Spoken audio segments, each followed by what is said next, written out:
안녕하세요. 오늘 밤은 조선 후기 한성의 어느 달 밝은 밤 한 여인의 이야기를 들려드리려 합니다. 이름은 한지우. 무관 집안의 딸이었지만 그녀의 눈은 언제나 책 속 세상을 향해 있었습니다. 한성 남쪽 마을 기와집들이 다닥다닥 붙은 골목 안쪽에 한 집안이 있었습니다. 대문 앞 현판에는 한가라는 글씨가 새겨져 있었지요. 이 집의 주인은 한 참판으로 무관으로서 30년을 조정에 몸담았으나 지금은 은퇴하여 조용히 여생을 보내고 있었습니다. 그에게는 딸이 하나 있었으니 바로 한지우였습니다. 22의 나이 혼기는 이미 지났지만 아직 혼담이 오가지 않았습니다. 까닭은 간단했습니다. 지우 스스로가 혼인을 미루고 있었기 때문이지요. 아버님, 제가 글을 더 배우고 싶습니다. 여자가 글을 너무 많이 알면 해롭다는 말도 있느니라. 하오나 세상이 어찌 돌아가는지 알지 못하고 어찌 현명한 안주인이 될 수 있겠습니까? 참판은 딸의 영특함을 사랑했지만 동시에 걱정도 되었습니다. 너무 많이 아는 여인은 세상이 받아들이기 어렵다는 것을 그는 알고 있었습니다. 그해 봄 궁궐에서 어명이 내려왔습니다. 왕실 도서를 정리하고 관리할 빈첩을 뽑는다. 양반 집안의 규수 중 글을 아는 자를 천거하라. 빈첩. 그것은 후궁도 아니고 나인도 아닌 오직 책만을 위해 평생을 궁궐에 바치는 자리였습니다. 명예로운 일이라 여기는 이도 있었으나 지우에게는 달랐습니다. 책을 사랑하되 책에 갇혀 살 순 없어. 그날 밤 지우는 홀로 뒷마당에 섰습니다. 달빛이 하얗게 쏟아지는 밤이었지요. 그녀의 손에는 아버지 서재에서 몰래 가져온 병서가 들려 있었습니다. 전쟁 이야기, 전략 이야기. 그녀는 그런 것들에 마음이 끌렸습니다. 바로 그때였습니다. 담장 너머에서 무언가 움직이는 소리가 들렸습니다. 지우는 숨을 죽였습니다. 한밤중에 누가 집 뒤편의 빈 서고 쪽을 기웃거린다는 것은 예사로운 일이 아니었기 때문입니다. 누구십니까? 대답은 없었습니다. 다만 등불 하나가 서고 안에서 켜지는 것이 보였을 뿐입니다. 이튿날 아침 지우는 아버지께 물었습니다. 뒤편 서고에 누가 들었습니까? 아, 그게 말이다. 어제 한 필사장이 찾아왔느니라. 떠돌이인데 솜씨가 좋다 하여 빈 서고를 내어주고 낡은 책들을 베껴 쓰게 하였다. 필사장이요? 그래, 이름은 백도윤이라 했느니라. 말수가 적은 사내더구나. 그날부터 지우의 밤은 달라졌습니다. 책을 읽다가도 자꾸 담장 너머가 신경 쓰였습니다. 등불이 켜지는 시각, 꺼지는 시각. 그녀는 모두 알게 되었습니다. 사흘째 되는 밤 지우는 용기를 내어 담장 가까이 다가갔습니다. 그리고 작은 목소리로 물었습니다. 거기 계십니까? 등불이 흔들렸습니다. 잠시 후 낮고 차분한 남자의 목소리가 들려왔습니다. 누구시오? 이 집 딸입니다. 밤마다 등불을 보았습니다. 방해가 되었다면 사과하겠소. 아닙니다. 다만 무슨 책을 베끼시는지 궁금할 따름입니다. 잠시 침묵이 흘렀습니다. 그리고 사내가 말했습니다. 의서입니다. 낡아서 글자가 흐릿해진 의서를 다시 옮겨 적고 있소. 의원이십니까? 아니요. 그저 약재를 다루는 장사치일 뿐이요. 그날 밤의 대화는 짧았습니다. 하지만 지우는 이상하게 마음이 편안해졌습니다. 담장 너머에서 누군가 자신처럼 밤을 지새우고 있다는 사실이 외롭지 않았던 것입니다. 나흘째, 닷새째, 엿새째. 두 사람은 매일 밤 담장을 사이에 두고 이야기를 나누었습니다. 책 이야기, 세상 이야기, 때로는 침묵. 서로의 얼굴도 제대로 보지 못한 채 그들은 점점 가까워졌습니다. 그러던 어느 날 궁에서 다시 전갈이 왔습니다. 한 참판댁 규수 한지우를 빈첩 후보로 천거하노라. 소식을 들은 지우의 얼굴이 하얗게 질렸습니다. 이제 시간이 얼마 남지 않았습니다. 보름 뒤면 궁궐로 들어가야 했습니다. 그날 밤 지우는 담장 너머 도윤에게 말했습니다. 저는 궁에 가고 싶지 않습니다. 왜 그러시오? 자유롭고 싶습니다. 제가 원하는 삶을 살고 싶습니다. 도윤은 오래 침묵했습니다. 그리고 조심스럽게 물었습니다. 무엇을 하고 싶소이까? 모르겠습니다. 다만 담장 안에 갇히고 싶지 않을 뿐입니다. 바람이 불었습니다. 달빛이 흔들렸습니다. 그리고 지우는 결심했습니다. 자신의 운명을 스스로 바꿔보기로. 지우는 밤새 뒤척였습니다. 마음속에는 하나의 계획이 자리 잡고 있었지요. 위험하고 어쩌면 어리석은 계획. 하지만 그것만이 유일한 방법처럼 느껴졌습니다. 다음 날 저녁 지우는 평소보다 일찍 뒷마당으로 나왔습니다. 손에는 아무것도 들지 않았습니다. 오직 단단히 다진 결심만을 품고서 말입니다. 도윤 나으리. 담장 너머에서 붓을 놓는 소리가 들렸습니다. 그리고 익숙한 목소리가 대답했습니다. 부르셨소? 지우는 깊게 숨을 들이쉬었습니다. 그리고 떨리는 목소리로 말했습니다. 제게 부탁이 하나 있습니다. 말씀하시오. 저의 정인인 척 해주실 수 있겠습니까? 긴 침묵이 흘렀습니다. 바람 소리만이 두 사람 사이를 오갔습니다. 무슨 말씀이요? 이미 마음에 둔 사람이 있다는 소문이 퍼지면 궁에서 저를 부르지 않을 것입니다. 빈첩은 깨끗한 몸과 마음을 가진 규수만 드린다 하니까요. 그것은 위험한 부탁인 줄 압니다. 하오나 저는 정말 궁에 가고 싶지 않습니다. 지우의 목소리에는 절박함이 묻어났습니다. 도윤은 한동안 아무 말이 없었습니다. 지우는 가슴이 쿵쾅거렸습니다. 거절당하면 어쩌나. 아니, 어쩌면 이 사람이 자리를 박차고 떠나버릴지도 모른다는 생각에 두려웠습니다. 그때 도윤이 입을 열었습니다. 조건이 있소. 조건이요? 서로를 해치지 않는 선에서 언제든 이 관계를 끝낼 수 있어야 하오. 아가씨도 저도. 지우는 고개를 끄덕였습니다. 담장 너머로 손을 뻗으며 말했습니다. 약속하겠습니다. 잠시 후 담장 너머에서 손 하나가 나왔습니다. 두 사람의 손이 담장 틈 사이로 맞잡혔습니다. 차갑지만 단단한 악수였지요. 그날 밤부터 두 사람의 이상한 연극이 시작되었습니다. 이튿날 아침 지우는 일부러 대문 앞에서 서고 쪽으로 걸어갔습니다. 마침 우물가에서 빨래하던 동네 아낙들의 눈에 띄도록 말입니다. 어머, 한 교수께서 아침부터 어디 가시나? 저기 뒤편 서고에 필사장이 머물고 있지 않소? 그분께 책을 전해드리려 하오. 아이고, 교수가 직접? 지우는 빙긋 웃으며 걸어갔습니다. 아낙들의 수군거림이 등 뒤로 들렸지요. 서고 앞에 이르자 도윤이 문을 열고 나왔습니다. 지우는 처음으로 그의 얼굴을 제대로 보았습니다. 30 즈음 되어 보이는 나이, 수염을 깔끔히 정돈한 모습. 눈빛은 깊고 차분했습니다. 선비 같기도 무인 같기도 한 묘한 기품이 있었지요. 이것을 드립니다. 지우가 건넨 것은 의서였습니다. 도윤은 조심스럽게 받아들었습니다. 고맙소. 천천히 보시길. 짧은 대화였지만 우물가 아낙들에게는 충분했습니다. 그날 저녁부터 마을에는 소문이 퍼지기 시작했지요. 한 참판댁 교수가 필사장과 가까이 지낸대. 어머, 그럼 혼담은 어찌 되는 거야? 글쎄, 벌써 마음을 주신 모양이지 뭐. 며칠 뒤 지우와 도윤은 한 걸음 더 나아갔습니다. 저녁 무렵 두 사람은 함께 장터를 걸었습니다. 일부러 사람들이 많은 시간을 골라서 말입니다. 날씨가 좋소. 그러게요. 바람도 선선하고.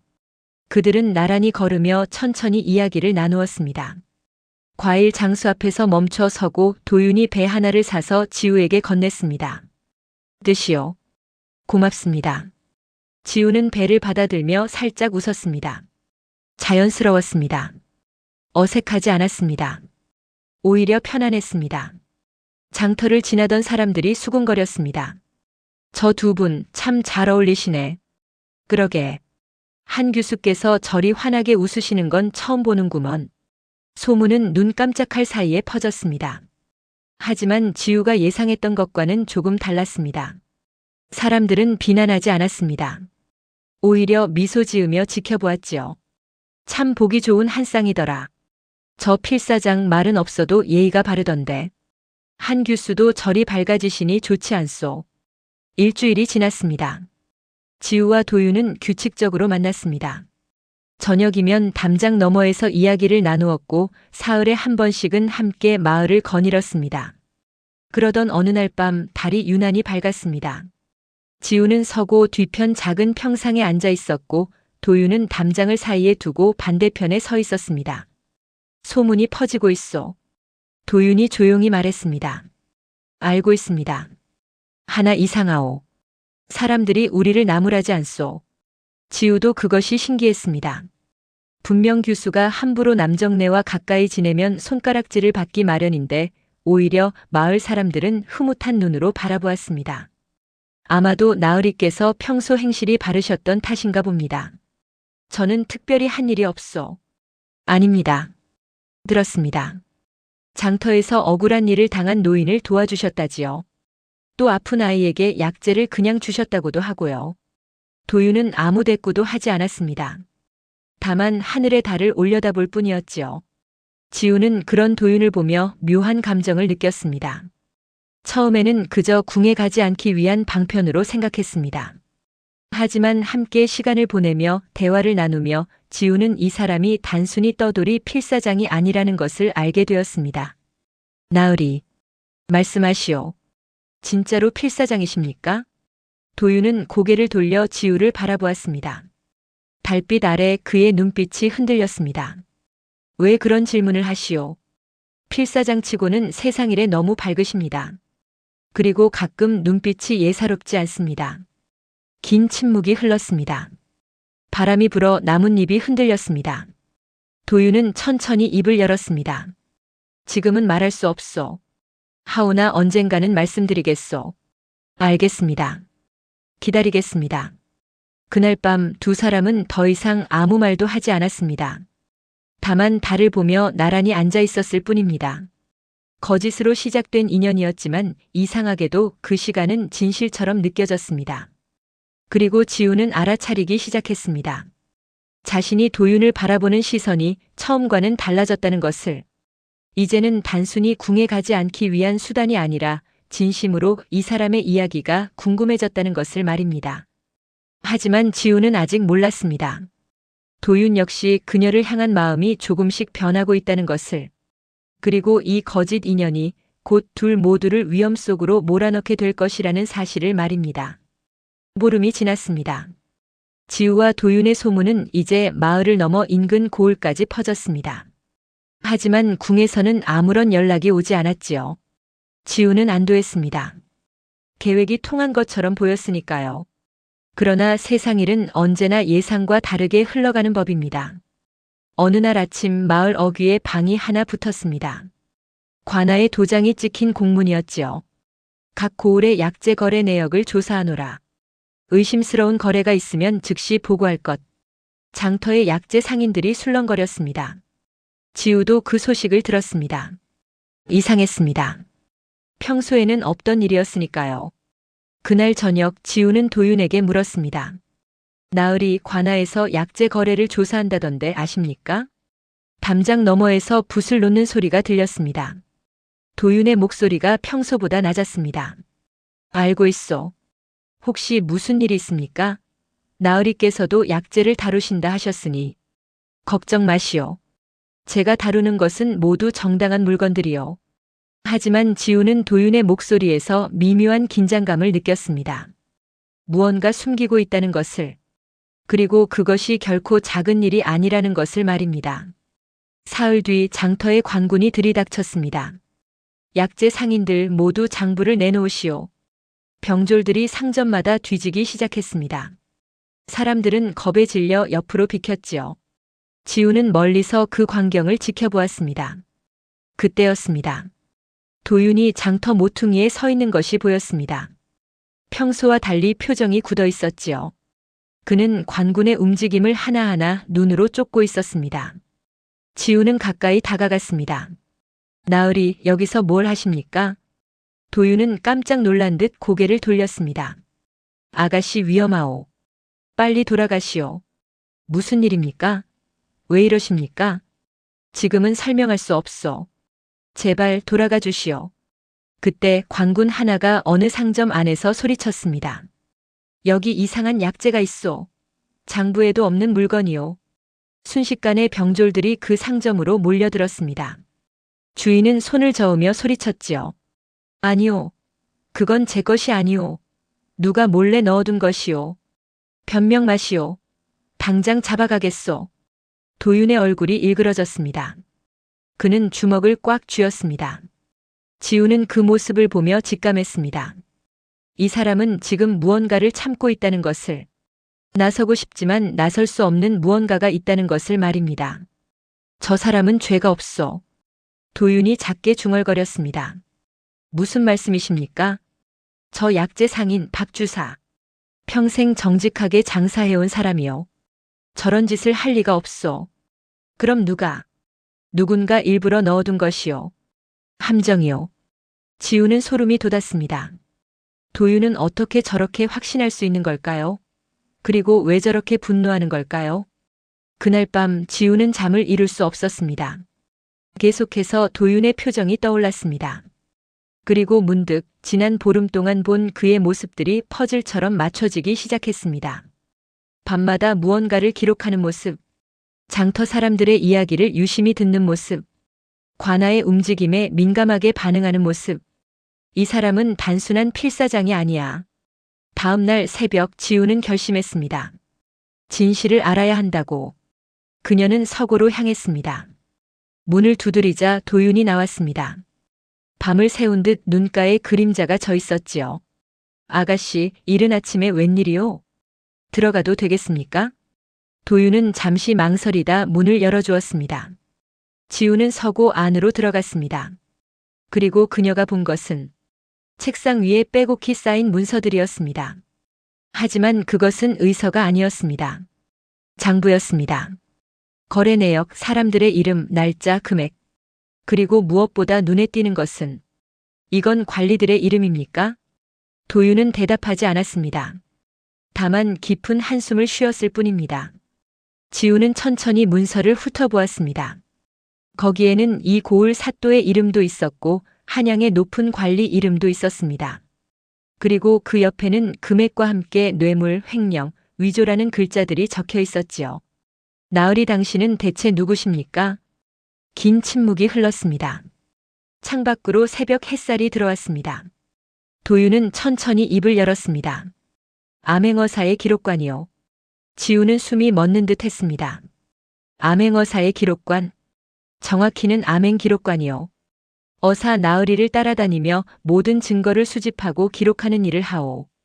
표면적으로는 떠돌이 필사장이자 약재 상인으로 위장하고 있어. 그럼 지금까지 이 고을의 부패를 조사하고 있었어. 사또와 결탁한 상인들이 백성들을 수탈하고 있어. 가짜 약재를 비싼 값에 팔고 진짜 약재는 한양으로 빼돌려 몇 배의 이득을 챙기고 있어. 지우는 손이 떨렸습니다. 그래서 어제 관군이 들이닥친 것이었습니다. 박 주사는 그들의 비리를 알고 있었고 그래서 누명을 씌운 것이었지요. 그럼 나으리께서는 박 주사를 구할 수 없어. 아직 때가 아니오. 증거가 더 필요하오. 지금 나서면 모든 것이 수포로 돌아가오. 도윤의 목소리에는 고통이 묻어났습니다. 지우는 그제야 알았습니다. 이 사람이 얼마나 무거운 짐을 지고 있는지를 말입니다. 도와드리겠습니다. 지우의 말에 도윤이 고개를 들었습니다. 안 돼요. 너무 위험하오. 저도 이 고을 사람입니다.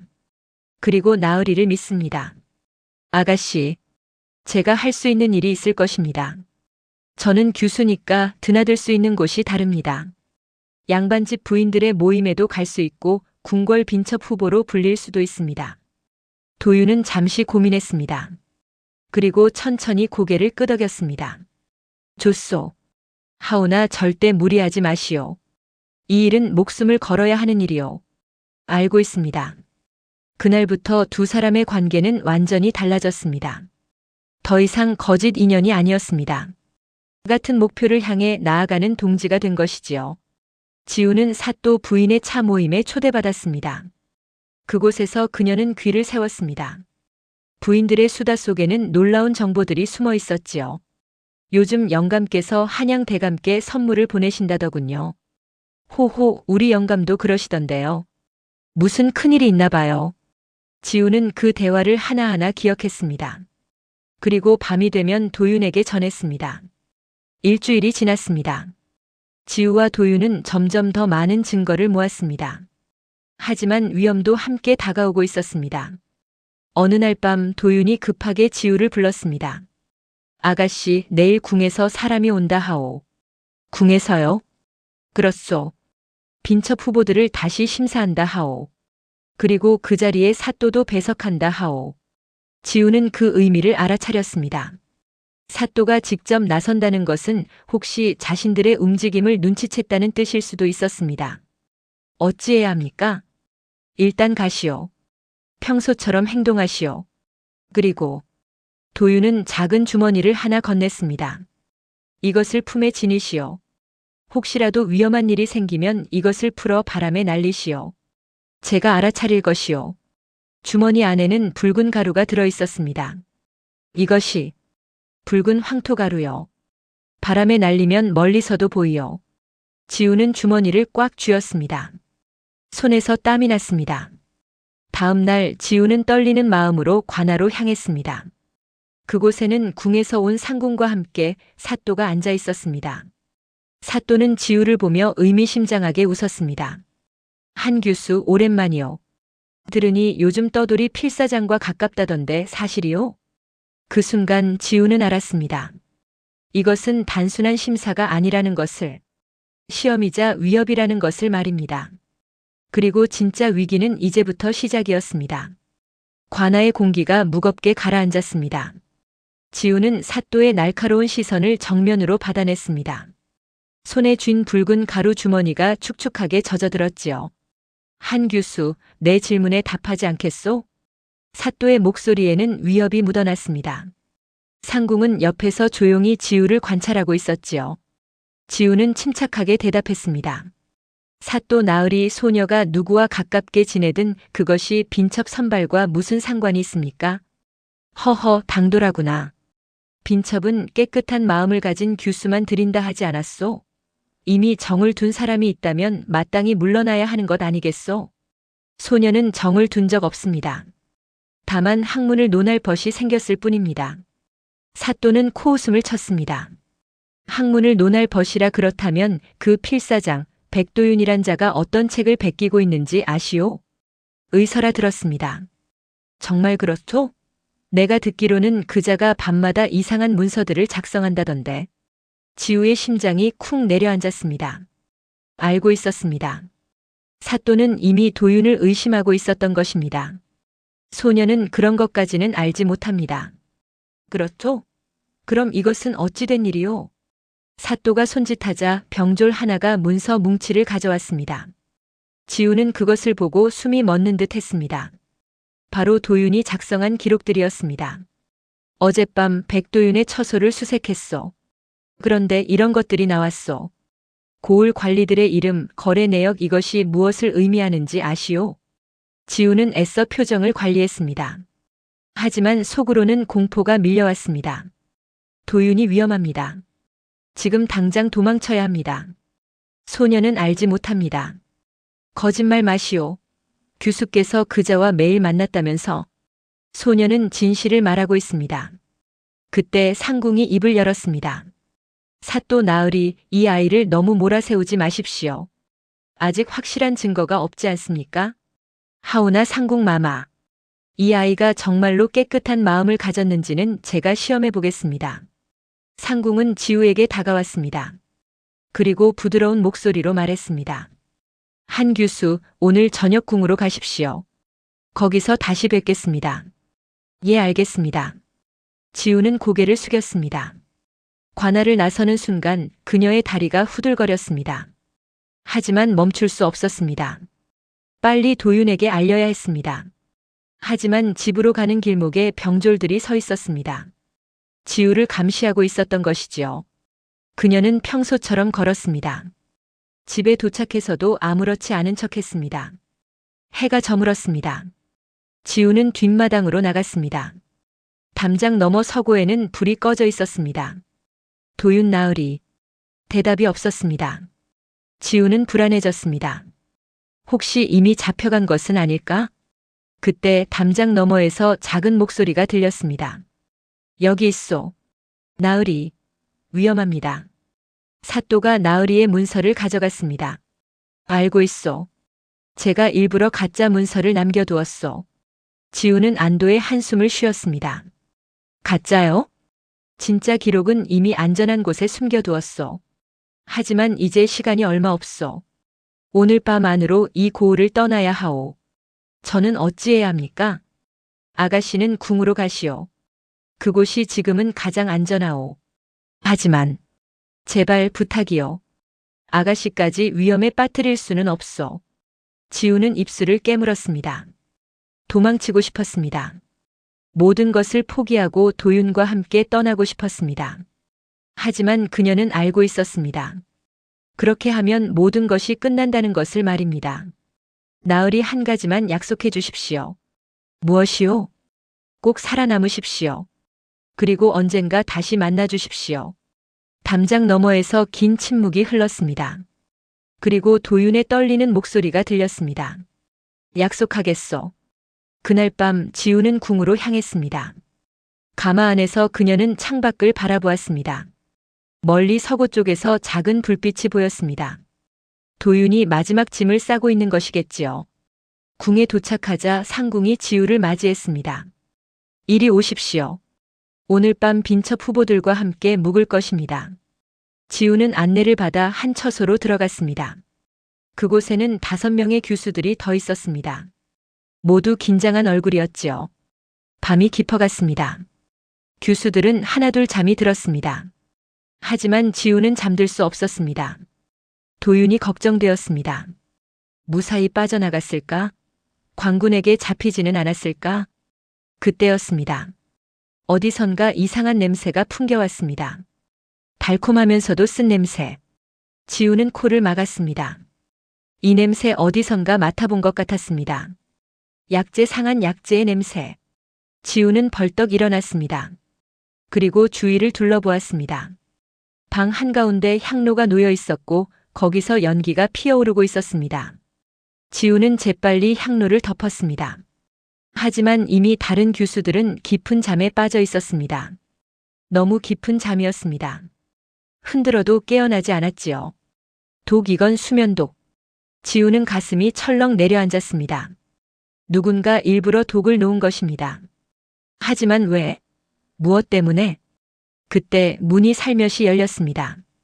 그리고 한 나인이 들어왔습니다. 지우는 재빨리 잠든 척 누웠습니다. 나인은 교수들을 하나하나 확인했습니다. 그리고 작은 상자를 꺼냈습니다. 상자 안에는 작은 병이 들어 있었지요. 나인은 각 교수의 찻잔에 그 병의 내용물을 조금씩 떨어뜨렸습니다. 지우는 눈을 살짝 뜨고 그 광경을 지켜보았습니다. 저건 독약. 심장이 미친 듯이 뛰었습니다. 하지만 움직일 수 없었습니다. 지금 움직이면 자신도 죽을 것이 분명했습니다. 나인은 마지막으로 지우의 찻잔으로 다가왔습니다. 지우는 숨을 죽였습니다. 그 순간 쾅! 갑자기 문이 열리며 상궁이 들어왔습니다. 무슨 짓이냐? 나인은 깜짝 놀라 병을 떨어뜨렸습니다. 병이 바닥에 깨지며 액체가 쏟아졌습니다. 상궁 마마, 이건 내 죄를 알겠느냐? 감히 궁궐 안에서 독을 쓰다니. 병졸들이 달려들어왔습니다. 나인은 끌려나갔습니다. 상궁은 지우를 내려다보았습니다. 일어나십시오, 한 교수. 이미 알고 있습니다. 당신만 깨어 있었다는 것을요. 지우는 천천히 일어났습니다. 상궁의 눈빛이 날카로웠습니다. 당신은 영리합니다. 수면독을 알아차렸지요. 그리고 위험을 감지했습니다. 상궁 마마, 이게 대체 어찌된 일입니까? 사또와 결탁한 자들이 있습니다. 빈첩 후보 중 누군가를 제거하려 했던 것이지요. 아마도 당신을 말입니다. 지우는 온몸이 얼어붙었습니다. 왜 소녀를요? 당신이 백도윤과 가까이 지냈기 때문입니다. 그들은 당신이 무언가를 알고 있다고 생각했습니다. 하지만 소녀는 거짓말하지 마십시오. 상궁의 목소리가 차갑게 식었습니다. 저는 압니다. 백도윤이 누구인지, 그리고 당신이 그를 도와 무엇을 했는지 말입니다. 지우는 할 말을 잃었습니다. 상궁은 한숨을 쉬었습니다. 하지만 걱정하지 마십시오. 저는 당신의 편입니다. 예. 저 역시 사또의 부패를 알고 있었습니다. 하지만 증거가 없었지요.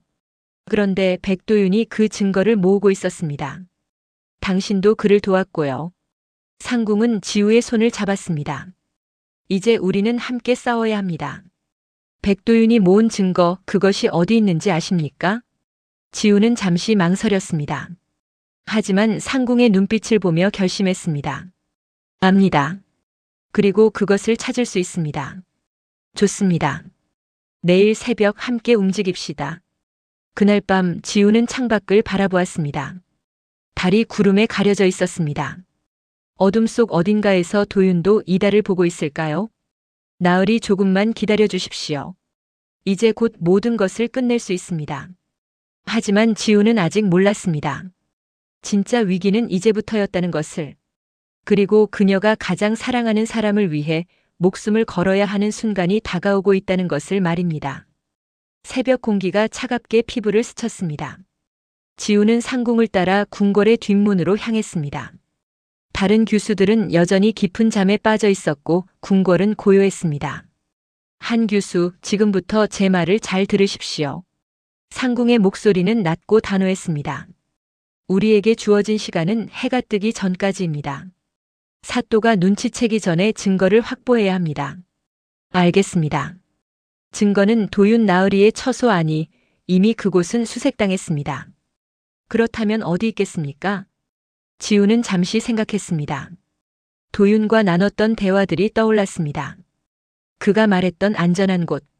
그것은 어디일까요? 문득 한 가지 기억이 스쳤습니다. 보름 전 도윤이 말했던 것. 제가 가장 신뢰하는 곳은 사람들이 가장 주목하지 않는 곳이요. 상궁 마마 장터입니다. 장터요? 네, 도윤 나으리는 장터의 어느 상점에 증거를 숨겨두었을 것입니다. 아마도 박 주사의 약재 상점. 상궁은 고개를 끄덕였습니다. 그렇다면 지금 당장 가야 합니다. 제가 호위병을 대동하겠습니다. 아닙니다. 호위병을 데려가면 사또의 첩자들이 눈치챌 것입니다. 저 혼자 가겠습니다. 너무 위험합니다. 하오나 이것이 유일한 방법입니다. 저는 도윤 나으리를 믿습니다.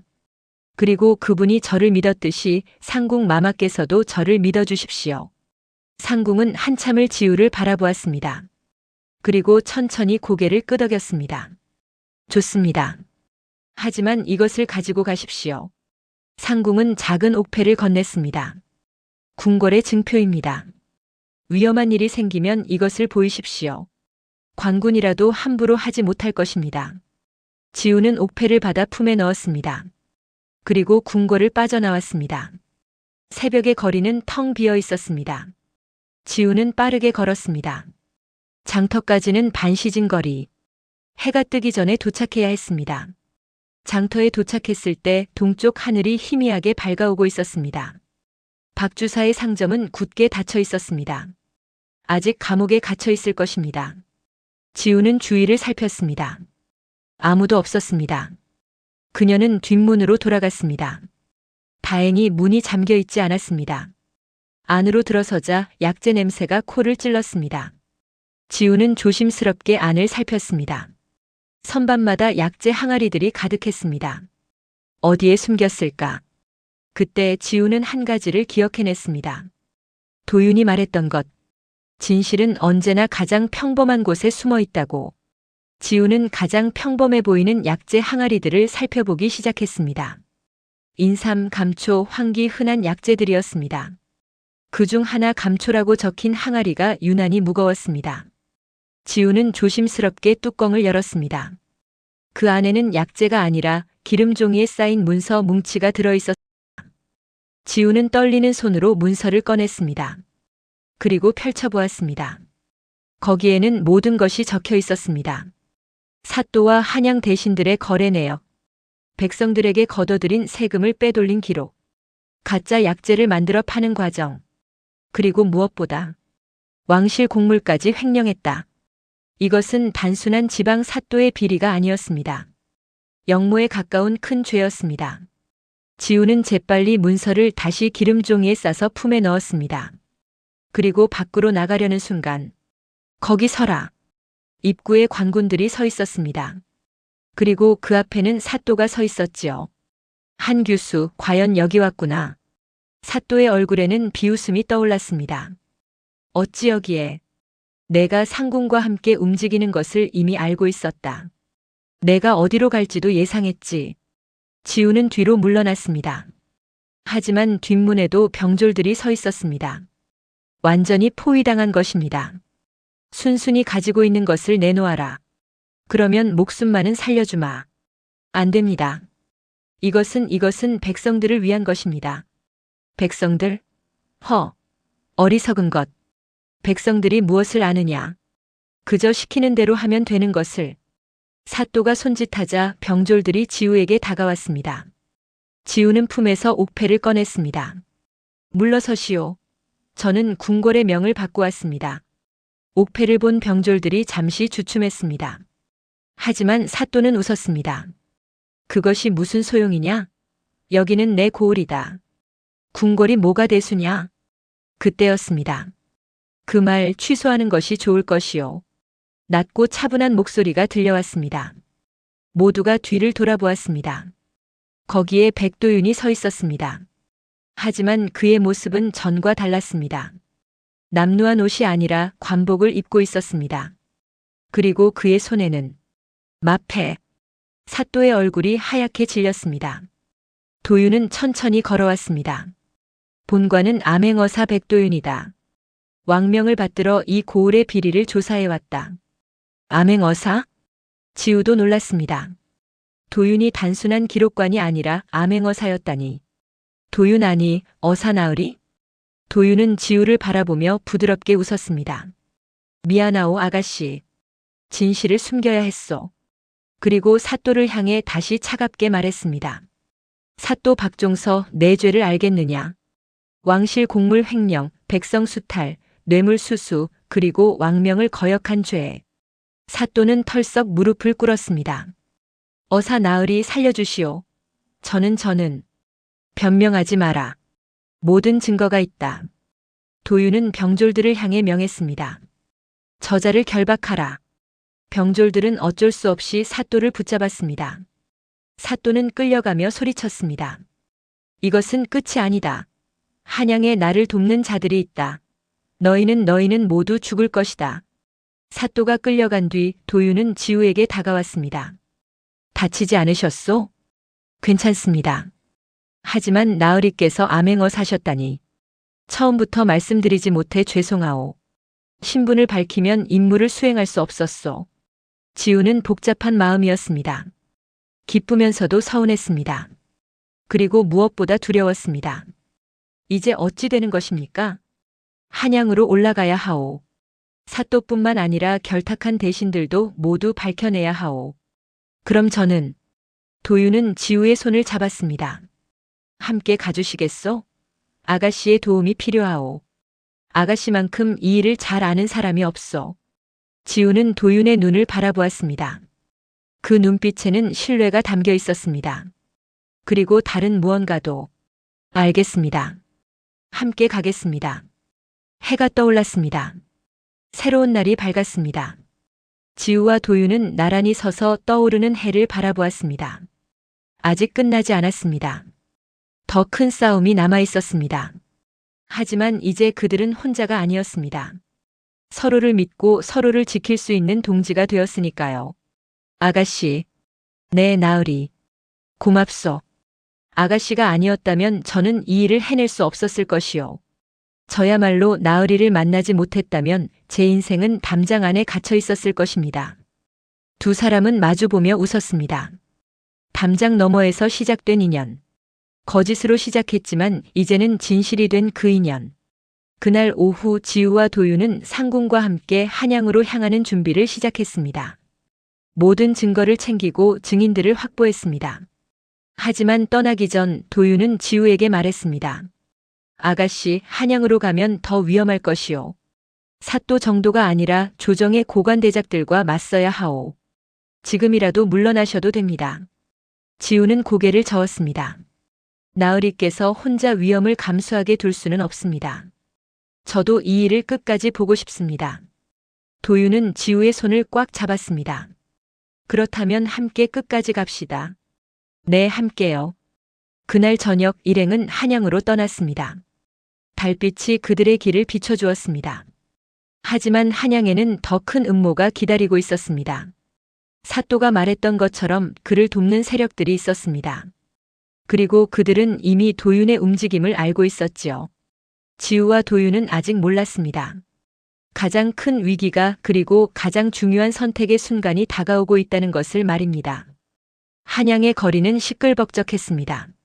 하지만 그 소란 속에는 보이지 않는 긴장감이 흐르고 있었습니다. 지우와 도윤 일행이 한양에 도착한 지 사흘째 되는 날이었습니다. 도윤은 비밀리에 왕을 아련했습니다. 모든 증거를 올렸고 왕은 크게 노했습니다. 즉시 조사령이 내려졌고 관련된 대신들을 신문하기 시작했지요. 하지만 문제는 그 다음이었습니다. 어사 나으리 큰일입니다. 도윤의 부하가 급히 달려왔습니다. 무슨 일이요? 좌의정 윤대감이 모든 혐의를 부인하고 있습니다. 오히려 나으리께서 증거를 조작했다고 주장하고 있습니다. 도윤의 얼굴이 굳어졌습니다. 좌의정 윤상록. 이번 비리의 핵심 인물이었습니다. 그가 부인하면 모든 것이 수포로 돌아갈 수 있었습니다. 증인은 없소? 그것이 증인으로 나서려던 상인 둘이 어젯밤 갑자기 사라졌습니다. 그리고 박주사도. 박주사는 어찌 되었소? 옥에서 급사했다 합니다. 지우는 그 말을 듣고 손이 떨렸습니다. 박주사. 아무 죄 없이 누명을 쓰고 결국 목숨까지 잃은 선량한 사람. 입막음을 한 것이군요. 지우가 조용히 말했습니다. 그렇소. 윤대감의 수하들이 움직인 것이 분명하오. 도윤은 주먹을 쥐었습니다. 분노가 치밀어 올랐지만 이성을 잃어서는 안 되었습니다. 다른 방법을 찾아야 하오. 증인 없이도 증거만으로 밝혀낼 수 있는 방법을. 그때 지우가 입을 열었습니다. 제가 증인이 되겠습니다. 무슨 말씀이요? 저는 사또가 윤대감과 밀서를 주고받는 것을 보았습니다. 그리고 사또의 집에서 열린 연회에도 참석했었습니다. 그때 윤대감의 아들이 와서 금을 받아가는 것을 보았습니다. 하오나 아가씨, 그것은 너무 위험하오. 윤대감은 조정의 실세요. 아가씨를 해칠 수도 있어. 알고 있습니다. 하지만 이대로 두고 볼 수는 없습니다. 박주사 같은 억울한 죽음이 더는 없어야 합니다. 도윤은 지우의 눈을 바라보았습니다. 그 눈빛은 흔들림이 없었습니다. 단호하고 용기로 가득했지요. 아가씨를 위험에 빠뜨리고 싶지 않소. 나으리 혼자 모든 위험을 감수하게 둘 수도 없습니다. 우리는 함께 시작했습니다. 함께 끝내야 합니다. 긴 침묵이 흘렀습니다. 도윤은 천천히 고개를 끄덕였습니다. 알겠소. 하오나 철저히 준비해야 하오. 윤대감은 교활한 자요. 작은 틈이라도 보이면 그것을 파고들 것이요. 이틀 뒤 대궐 앞 의금부에서 공개 신문이 열렸습니다. 왕이 직접 참관하는 자리였습니다. 윤대감은 의연한 표정으로 앉아 있었습니다. 30년을 조정에 몸담은 노회한 정치가였지요. 윤상록, 내 죄를 알겠느냐? 도윤이 호통쳤습니다. 어사 나으리 말씀을 조심하시오. 나는 평생을 나라를 위해 살아온 신하요. 무슨 증거로 나를 이렇게 모욕하시오? 증거는 충분하오. 여기 장부가 있어. 그리고 증인도 있어. 증인? 누구요? 이미 죽은 박주사 말이오? 아니면 도망친 상인들이요? 윤대감이 비웃었습니다. 그는 이미 모든 것을 정리해 두었던 것입니다. 아니요. 다른 증인이요. 도윤이 손짓하자 지우가 앞으로 나왔습니다. 윤대감의 얼굴이 살짝 굳어졌습니다. 이 여인이 누구요? 한지우라 하오. 무관 한참판의 딸이요. 한참판? 아, 그 은퇴한 양반 말이요. 그의 딸이 무슨 증언을 한다는 것이요? 지우는 침착하게 입을 열었습니다. 소녀는 작년 가을 사또의 집에서 열린 중추 연회에 참석했습니다. 그때 윤대감의 큰아들 윤철수가 와서 사또와 밀담을 나누는 것을 보았습니다. 그것이 무슨 죄가 된다는 것이요? 사교 모임에서 이야기를 나눈 것이 죄요? 그들은 금괴를 주고받았습니다. 그리고 윤철수는 아버님께서 기다리신다고 말했습니다. 윤대감의 눈빛이 날카로워졌습니다. 허튼 소리. 내가 무엇을 보았다고 감히. 그뿐이 아닙니다. 소녀는 또한 사또의 서재에서 윤대감의 편지를 보았습니다. 그 편지에는 왕실 공물의 일부를 빼돌려 나눠 갖자는 내용이 적혀 있었습니다. 거짓말이요. 그런 편지는 존재하지 않소. 존재합니다. 도윤이 편지를 꺼냈습니다. 이것이 바로 그 편지요.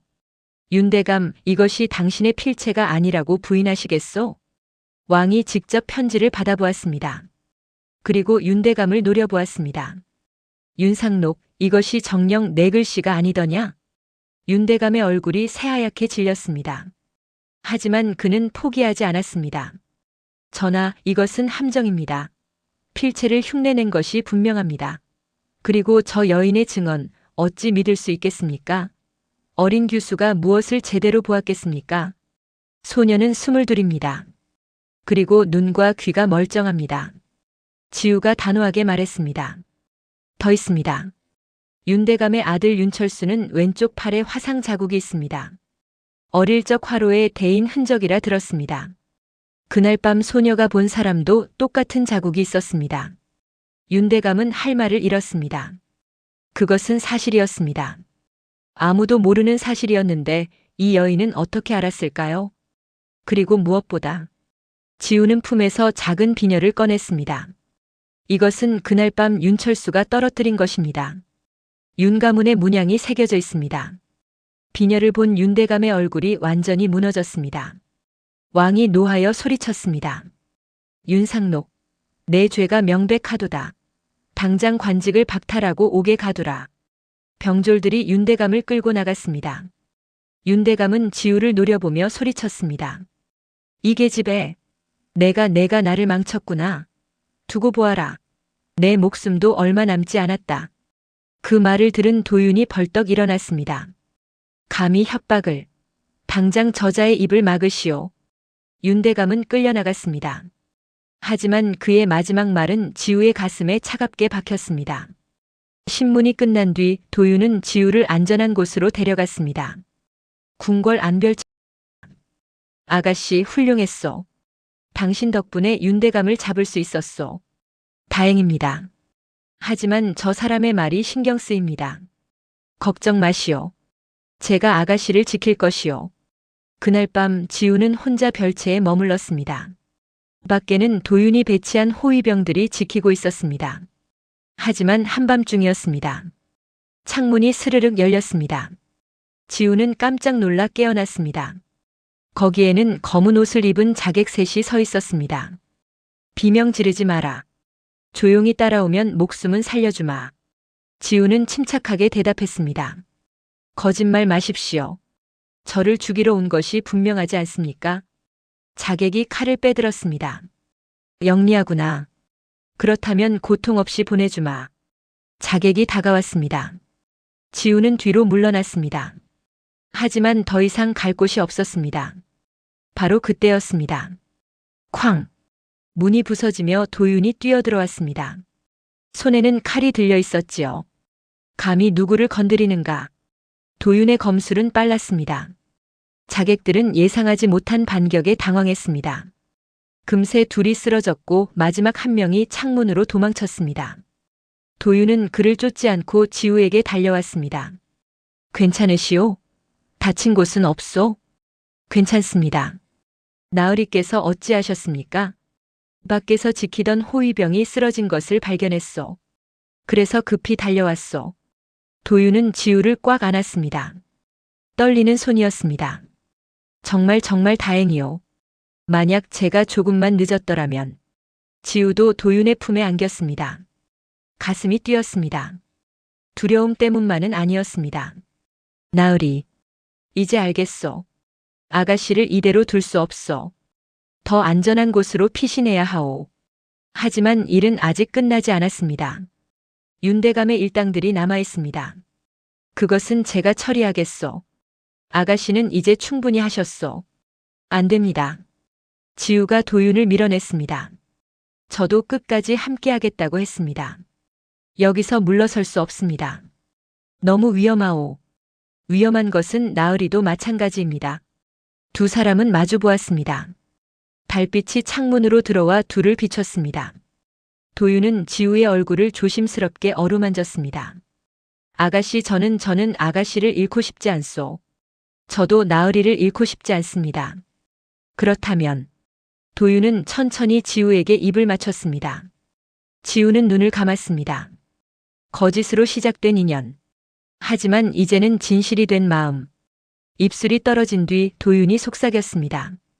이 일이 모두 끝나면 제 곁에 있어 주시겠소? 네. 지우의 대답은 짧았지만 확고했습니다.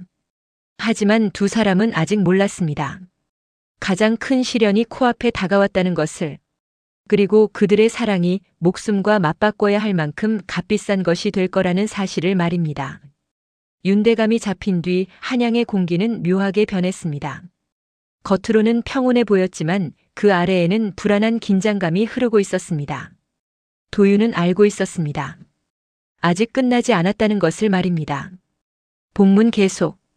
윤대감이 옥에 갇힌 지 사흘째 되는 날 도윤은 왕을 아련했습니다. 전하, 윤대감 일당이 아직 남아 있습니다. 그들이 언제 움직일지 모릅니다. 왕은 심각한 표정으로 고개를 끄덕였습니다. 경의 말이 옳다. 이조 판서 정광필도 의심스럽고 병조 참판 홍태승도 윤대감과 가까웠지.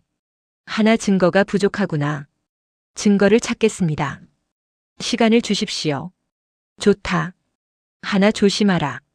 궁지에 몰린 짐승이 가장 위험한 법이니라. 도윤이 대궐을 나서는데 부하 하나가 급히 달려왔습니다. 어사 나으리. 한 규수께서 사라지셨습니다. 무슨 소리요?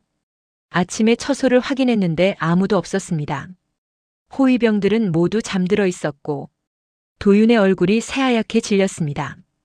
당장 찾아라. 한양 전체를 뒤져서라도. 하지만 지우는 어디에도 없었습니다. 마치 연기처럼 사라진 것이었지요. 그날 저녁 도윤에게 편지 하나가 전달되었습니다. 봉인에는 윤 가문의 문양이 찍혀 있었습니다. 편지를 뜯어본 도윤의 손이 떨렸습니다. 한지우를 살려서 돌려받고 싶거든 윤대감을 석방하라. 그리고 모든 증거를 불태워라. 오늘 밤 자시밤 11시까지. 만약 거역한다면 한지우의 목숨은 장담할 수 없다. 마이너스 정광필. 도윤은 편지를 구겨쥐었습니다. 분노가 치밀어 올랐습니다. 하지만 동시에 두려움도 밀려왔습니다. 지우. 도윤은 왕께 달려가 편지를 올렸습니다. 전하, 소신이 어찌해야 하겠습니까?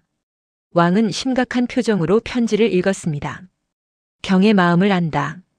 하나 이것은 역적들의 협박이니라. 만약 여기서 물러서면 정의는 무너지고 백성들의 신뢰는 땅에 떨어질 것이니라. 하오나 전하, 한지우는 아무 죄가 없습니다. 다만 소신을 도와주었을 뿐입니다. 그것을 모르는 바 아니나 이것은 나란 일이니라. 도윤은 무릎을 꿇었습니다. 전하, 제발 시간을 주십시오. 소신이 한지우를 구하고 역적들도 모두 잡아오겠습니다.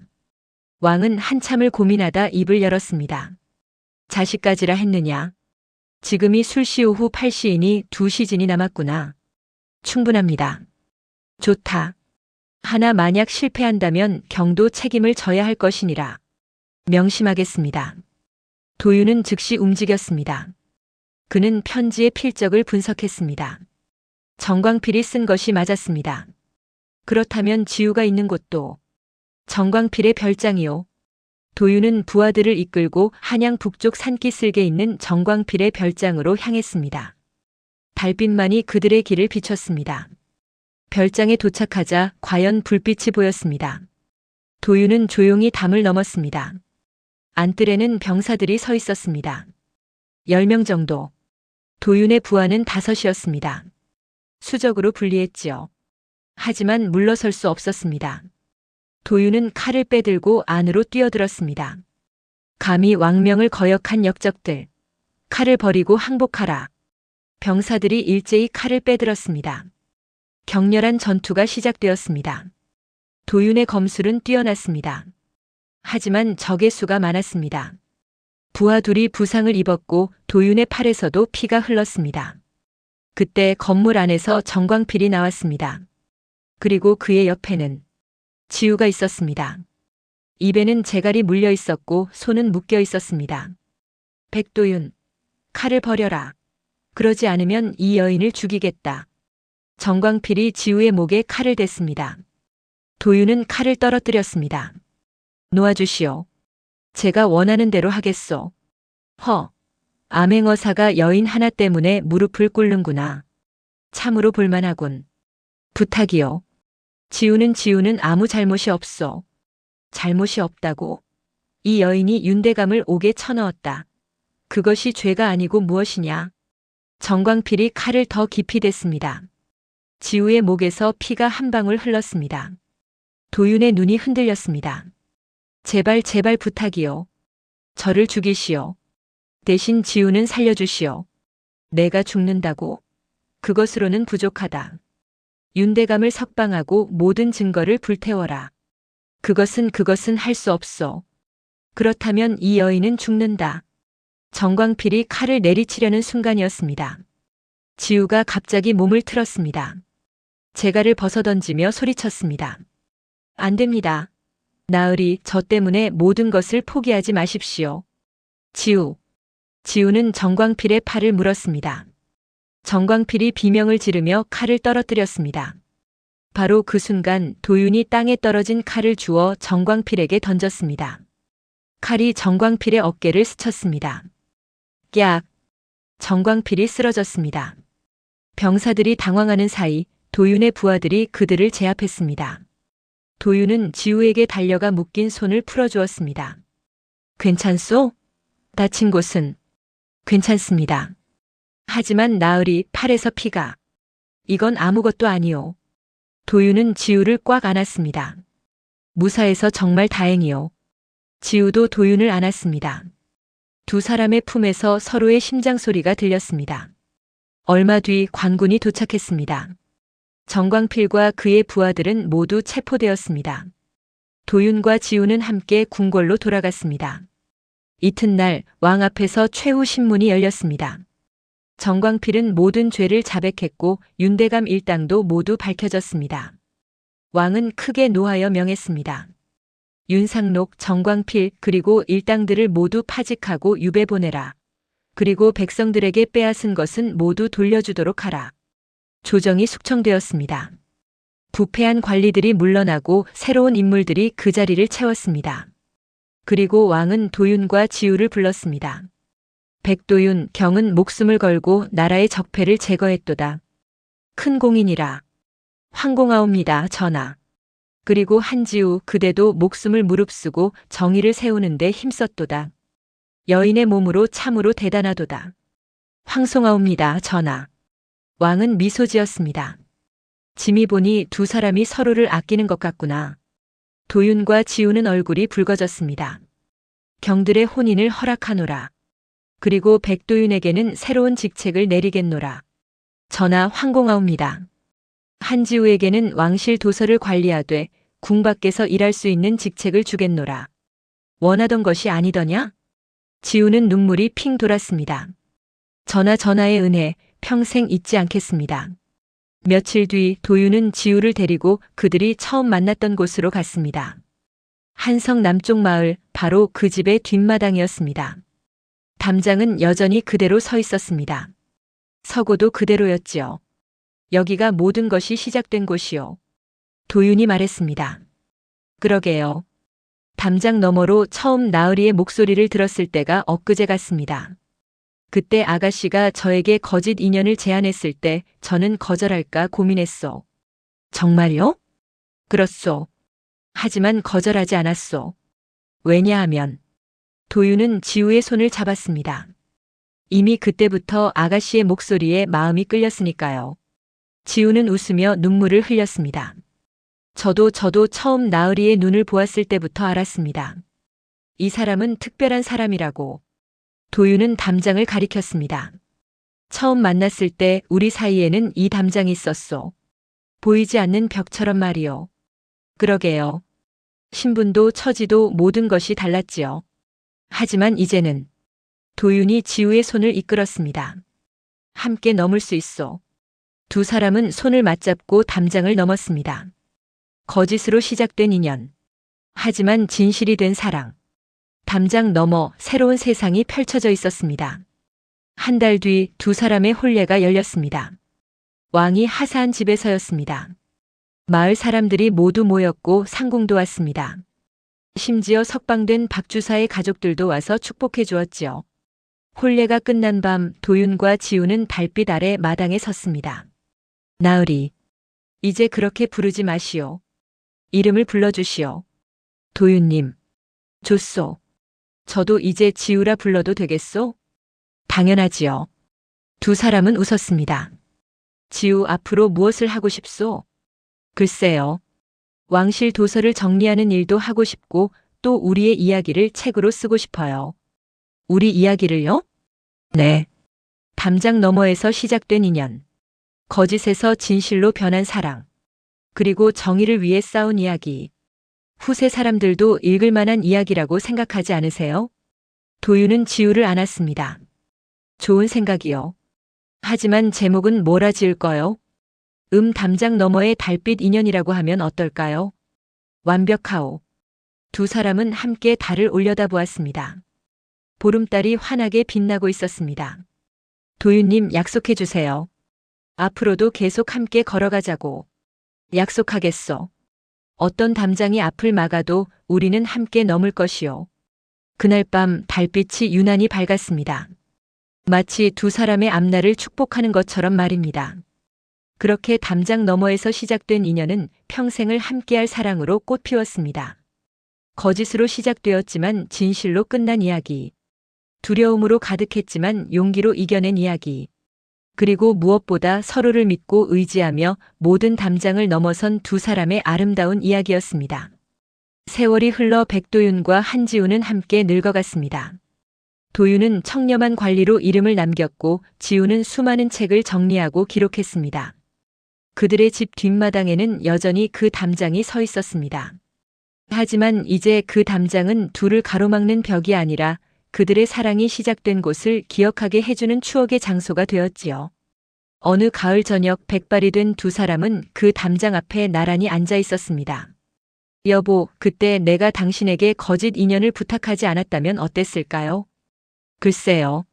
아마 저는 임무를 마치고 떠났겠지요. 그리고 당신은 궁에 들어갔을 테고요. 그랬다면 우린 평생 만나지 못했겠네요. 그래서 더 감사하오. 당신이 용기를 내준 것이. 지우는 도윤의 손을 잡았습니다. 주름진 손이었지만 여전히 따뜻했습니다. 우리 참 많은 일을 겪었지요. 그렇소. 하지만 후회는 없소. 당신과 함께였으니까요. 두 사람은 함께 웃었습니다. 그리고 석양을 바라보았습니다. 담장 너머로 해가 지고 있었습니다. 아름다운 노을이었습니다. 그들의 인생도 그랬습니다. 시작은 불안했지만 끝은 아름다웠습니다. 거짓으로 시작되었지만 진실로 가득 찬 인생이었습니다. 그리고 무엇보다 사랑으로 빛나는 인생이었습니다. 여러분, 오늘 밤 함께 해주셔서 진심으로 감사합니다. 담장 너머에서 시작된 한지우와 백도윤의 이야기 어떠셨나요? 거짓 인연으로 시작했지만 진실한 사랑으로 꽃 피운 두 사람. 궁에 가지 않기 위한 작은 계획이 결국 나라의 부패를 바로잡는 큰 정의로 이어졌습니다. 때로는 두려움 속에서도 용기를 냈고 위기의 순간에도 서로를 믿었으며 목숨을 걸어야 하는 상황에서도 정의를 포기하지 않았습니다. 우리의 인생에도 때때로 담장이 있습니다. 신분의 벽, 상황의 벽, 두려움의 벽. 넘을 수 없을 것만 같은 그 담장들. 하지만 오늘 이야기의 두 주인공처럼 용기를 내고 서로를 믿고 함께 손을 잡는다면 어떤 담장도 넘을 수 있다는 것을 기억하시길 바랍니다. 이 이야기가 마음에 드셨다면 좋아요 버튼으로 따뜻한 응원을 보내주시고 구독 버튼을 눌러 앞으로도 함께 밤마다 좋은 이야기를 나눠주세요. 알림 설정까지 해두시면 새로운 옛날 이야기가 올라올 때마다 가장 먼저 만나보실 수 있습니다. 그리고 댓글로 여러분의 생각을 남겨주시면 다음 이야기를 준비하는 데 큰 힘이 됩니다. 다음에는 어떤 이야기를 들려드릴까요? 신의를 지킨 의적의 이야기? 아니면 금지된 사랑을 이룬 예술가의 이야기? 여러분이 듣고 싶은 이야기가 있다면 댓글로 말씀해주세요. 오늘도 하루 수고 많으셨습니다. 세상의 모든 무게를 잠시 내려놓으시고 편안한 마음으로 깊은 잠에 드시길 바랍니다. 내일 아침 눈을 뜨실 때는 오늘보다 조금 더 가벼운 마음으로, 그리고 어떤 담장도 넘을 수 있다는 용기와 함께 새로운 하루를 시작하시길 바랍니다.